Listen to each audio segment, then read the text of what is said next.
Heirani Estol, bonjour. Bonjour. Alors, le service de médecine du travail interne de l'hôpital, le centre hospitalier, organise sur demande de la direction du centre hospitalier l'opération Moi sans tabac. Ça a démarré lundi. C'est la toute première édition. Quel est l'objectif de cette opération ? Oui, en effet, c'est la première édition. L'objectif global, c'est d'abord d'essayer de tendre vers un hôpital sans tabac. Pour ce faire, on a décidé de décliner ça en 2 opérations. La première qui était d'organiser un défi collectif pour proposer au personnel d'arrêter ensemble de fumer.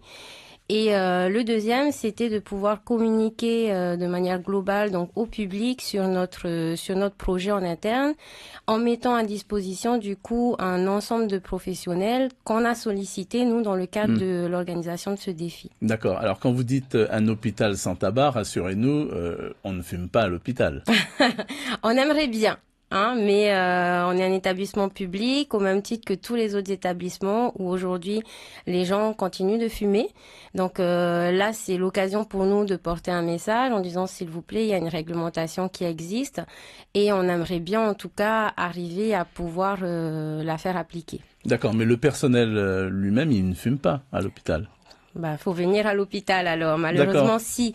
Mais parce que avant d'être un personnel soignant ou un personnel de l'hôpital, ça reste d'abord des personnes, voilà, qui aujourd'hui fument sur leur lieu de travail. Et donc l'idée de la médecine du travail, c'est justement de pouvoir les accompagner dans une démarche plutôt positive. Oui, le comble, ce serait de surprendre un pneumologue en train de fumer. En effet. Bon, plantons un peu plus le décor. Il y a environ 20% du personnel hospitalier donc qui fume. On estime à combien à peu près le nombre de personnes qui fument sur le territoire ? Alors, les derniers chiffres de la direction de la santé qui ont été diffusés à l'occasion de la journée mondiale sans tabac, du 31 mai en 2018, étaient de 41%. 41%. Ouais. Alors, lorsque vous avez organisé la journée d'information et de sensibilisation à l'intention justement du personnel de l'établissement et du public mercredi dernier, vous avez eu du monde ? Alors, pas trop, mais c'est un peu le constat qu'on se fait de cette première édition. Donc, on n'a pas fait de publicité particulière puisque l'idée était d'interpeller en tout cas les personnes qui étaient de passage ce jour-là. Donc, on a communiqué en interne pour informer le personnel que à ce moment-là, il y a une séance d'information qui va se passer dans le hall. Sachant que le hall de l'hôpital, c'est l'endroit où il y a le plus de passages. Et puis, voilà, le mercredi, c'est les journées de consultation, bien souvent spécifiquement pour les enfants. On s'attendait à avoir beaucoup de monde, mais en même temps, le thème du tabac concerne 1 personne sur 10 qui passe. Et après, il faut que c'est 1 personne sur 10 soit dans une démarche d'arrêt du tabac. Sinon, quand on passe et qu'on voit les affiches, ça me concerne pas, ça m'intéresse pas, je viens pas. Qu'est-ce que risquent les personnes qui fument à l'hôpital ? Qu'est-ce qu'ils risquent ? Ouais. Aujourd'hui, rien. Même pas le personnel ? Non. D'accord. Non, parce qu'on n'est pas dans une démarche punitive où on va leur taper sur les doigts. C'est vrai qu'il y a des services où c'est un petit peu plus compliqué de sortir pour faire des pauses cigarettes parce que justement il doit y avoir la continuité des soins. Mais il n'y a pas que des soignants à l'hôpital, il y a aussi du personnel administratif, il y a du personnel technique qui sont peut-être moins coincés par l'activité en elle-même. Mais en tout cas, aujourd'hui, non, il n'y a pas de sanction si y a un personnel qui fume. Alors mercredi, vous avez présenté la démarche d'accompagnement dans le sevrage tabagique, donc du personnel. Une démarche collective a été lancée. Des volontaires devaient s'engager dans un défi, c'est ça, qui va durer 1 mois. C'est quoi ce défi ? C'est ça. Alors l'idée du défi est venue un peu naturellement. On se dit c'est quelque chose qui fonctionne plutôt bien aujourd'hui, mais plutôt autour de la question de la perte du poids. Nous on s'est dit on va faire ça autour du tabac. Et donc, on a préparé un petit programme sur la question qu'on nous a posée. C'est 1, d'abord, qu'est-ce que je gagne si je participe au défi ? Et 2, qu'est-ce que vous allez faire de spécial pour nous aider ? Donc, pour répondre à la première question, qu'est-ce qu'on gagne ? Une meilleure qualité de vie. Déjà, ça n'a pas de prix. Et comment est-ce qu'on les accompagne ? Alors, on a fait un petit peu le tour de ce qui était proposé sur le territoire en termes d'accompagnement dans le sevrage.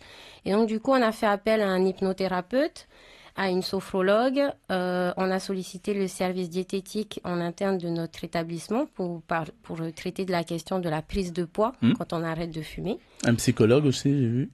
Psychologue, donc c'est moi, psychologue du travail, qui vient animer des groupes de parole et groupes de soutien. D'accord. Un peu comme les alcooliques qui... Un peu comme le principe des alcooliques anonymes. Les nicotines anonymes. Nicotine. On le voit bien, il n'existe pas en tous les cas qu'une seule méthode pour essayer d'arrêter de fumer. C'est vraiment à la carte, j'allais dire, presque. Oui, en fait, pour arrêter de fumer, il faut d'abord commencer à comprendre c'est quoi la dépendance à la nicotine, comment ça fonctionne. Et ensuite, après, essayer d'aller comprendre pourquoi est-ce que je fume. Voilà, donc c'est en ça que c'est un petit peu chacun sa méthode, parce que tout le monde ne fume pas pour les mêmes raisons. Même s'il y a des raisons un petit peu communes, mais dans le fond, c'est plutôt personnel. Donc oui, il y a quelqu'un pour qui l'hypnothérapie va très bien marcher, d'autres pour qui pas besoin de méthode particulière, et puis quelqu'un d'autre, ça va passer plus par une psychothérapie. Voilà, donc c'est... Mais ces méthodes, elles ont un coût aussi, non? Ah oui. Mais un coût vraiment relatif comparé à celui qu'on investit dans des cigarettes au mois et à l'année. Oui, par exemple, pour consulter un hypnothérapeute ou une sophrologue, par exemple, la moyenne, c'est quoi? On doit être entre 7 000 et 10 000 francs la consultation. La consultation. Mais... Et il en faut plusieurs, j'imagine, de consultations. Pareil, ça dépend. Ça va dépendre. Ça dépend de la personne. Ça peut aller de 1 à 2, 3 consultations. Alors, la lutte contre le tabagisme passe souvent par la hausse du prix du paquet de cigarettes.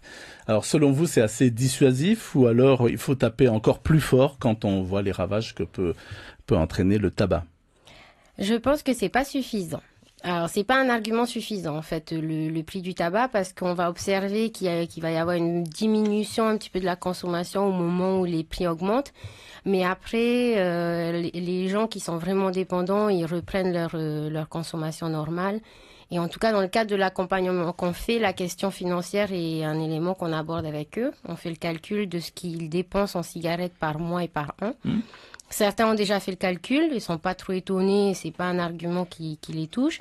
D'autres ne l'ont jamais fait. Peut-être qu'en effet, là, il y a une petite prise de conscience. Alors, ce qu'il faut, c'est quoi? C'est beaucoup de motivation Oui, je pense qu'il faut parler de motivation et pas trop de volonté. C'est-à-dire qu'il faut que les personnes qui souhaitent arrêter de fumer et un vrai objectif derrière. Par exemple, la motivation de juste de dire je veux avoir une meilleure santé ou faire des économies, c'est pas assez précis. C'est une meilleure santé, c'est quoi? C'est un objectif clair, c'est pouvoir monter le belvédère sans être essoufflé, par exemple, ou se donner des objectifs de temps. Ou financièrement, c'est pouvoir me payer un voyage à la fin de l'année avec les économies que je vais pouvoir faire en ayant arrêté de fumer. D'accord. Vous, dans vos groupes, justement, qu'est-ce que vous leur dites? Vous allez me dire, il y a des cas différents, mais qu'est-ce que vous leur dites d'une manière générale? Alors, pour le moment, on vient de commencer, mais en tout cas, dans le cadre des consultations individuelles que j'ai pu faire avec eux, avant de commencer le défi, c'était surtout de beaucoup réfléchir à cette question-là de la motivation, de qu'est-ce qui les pousse vraiment à arrêter de fumer et c'est quoi leur objectif derrière. Et surtout, le petit truc à penser quand on s'engage dans une démarche d'arrêt du tabac, c'est qu'est-ce que je vais faire sur les moments où j'avais l'habitude d'aller fumer. Et ça, il faut l'anticiper. Parce que sinon, après, ils se retrouvent complètement perdus, ils perdent leur repère. Il y en a qui vont se jeter sur la nourriture, il y en a qui vont se laisser emporter par l'irritabilité, la colère, etc. D'accord. Et les jeunes, on n'en a pas beaucoup parlé, mais est-ce que on a eu des chiffres du ministère de la Santé récemment qui montraient qu'on fume de plus en plus tôt ici sur le territoire. Il n'y a pas d'action à mener déjà chez les jeunes pour qu'ils ne grandissent pas, j'allais dire, la clope à la main? Si, je pense que il y a des choses à faire auprès des jeunes. Après, mon avis à moi, c'est qu'il faudrait peut-être qu'on adapte vraiment notre discours de prévention auprès des jeunes, puisqu'on va pas jouer sur les mêmes arguments avec un jeune de 13-14 ans que quelqu'un de 30-35 ans qui se met à fumer. Déjà, les motivations à l'arrêt seront pas les mêmes, je pense. Le pays, l'État peut faire plus? On peut toujours faire plus. Après, ça dépend des moyens qu'on se donne, des objectifs qu'on se fixe aussi. On met assez de moyens, c'est ce que je voulais dire en fait. Non, moi je pense que non. Je pense qu'il faut qu'on fasse encore plus de prévention, qu'il faut qu'on soit vraiment plus proche de la population. Merci beaucoup, Heirani Estol, donc d'avoir répondu favorablement à notre invitation. Merci pour l'invitation. Voilà, je rappelle que vous êtes psychologue du travail au centre hospitalier de Taoné. Merci. Merci.